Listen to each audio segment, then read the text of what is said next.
Rhino ರಂಗನ ಚರ್ಮ ಎಂದರೆ ತುಂಬಾ ಇಷ್ಟ. ರಂಗ ನಾವಿಬ್ಬರು ಚರ್ಮ ಬದಲಿಸಿಕೊಳ್ಳೋಣವೇ ಕೇಳಿತು ಟಿಂಗು. ಏನು ಮಜವಾಗಿರುತ್ತೆ ಅಲ್ವಾ, ಬಾ ಹಾಗೆ ಮಾಡೋಣ ಎಂದಿತು ರಂಗ.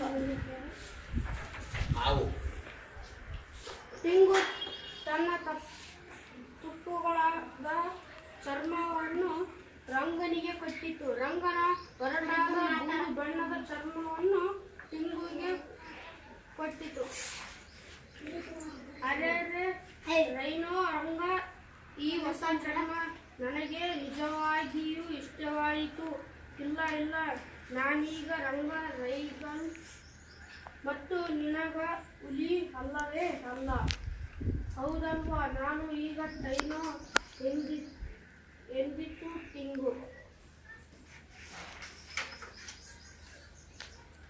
ಟಿಂಗು ಟೈನೋ ಜಿಗಿದು ಕುಣಿದು ಈಜಿ ಓಡಿ ಕವಾಯತು ಮಾಡಿತು.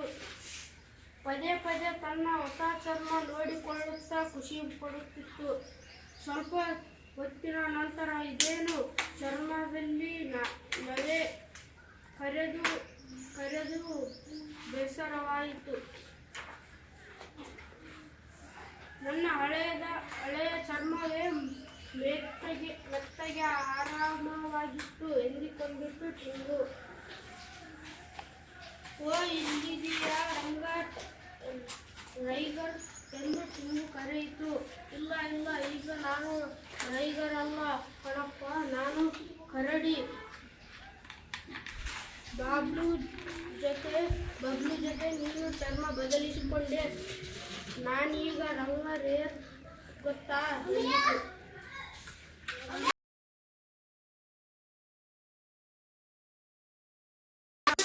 ಬಬ್ಲು ಬೈಗರ್ ಒಂದೇ ಮಾತಿಗೆ ಆಗಲ್ಲ ಎಂದು ಬಿಟ್ಟಿತು. ಟಿಂಗುಗೆ ಬೂದು ಬಣ್ಣದ ಹೊರಟು ಚರ್ಮ ಹಾಕಿಕೊಂಡು ನಾನು ಬೈನೋ ಆಗಲಾರೆ ಎಂದಿತು ಬಬ್ಲು ಕೋಪದಿಂದ. ಪಾಪದ ಟಿಂಗು ಅಳುತ್ತಾ, ಆದರೆ ನಾನು ಕಾಯಂ ಆಗಿ ಟೈನೋ ಆಗಿರಲಾರೆ ಎಂದಿತು. ಬಬ್ಲು ಬೈಗರಿಗೆ ಒಂದೊಳ್ಳೆ ಉಪಾಯ ಒಳೆಯಿತು. ಏನು ಮಾಡುವುದು ಎಂದು ರಾಣಿ ಸಿಂಹಿಯನ್ನೇ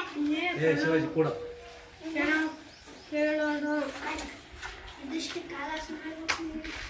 ಟಿಂಗು, ರಂಗ ಮತ್ತು ಬಬ್ಲು ಒಂದ ನಂತರ ರಾಣಿ ಸಿಂಹಿ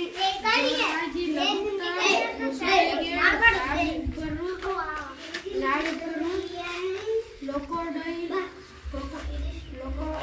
ಲೊಕೊಡೈನ್ ಮತ್ತು ಟ್ರೋಯನ್ ಆದರೆ ಹೇಗೆ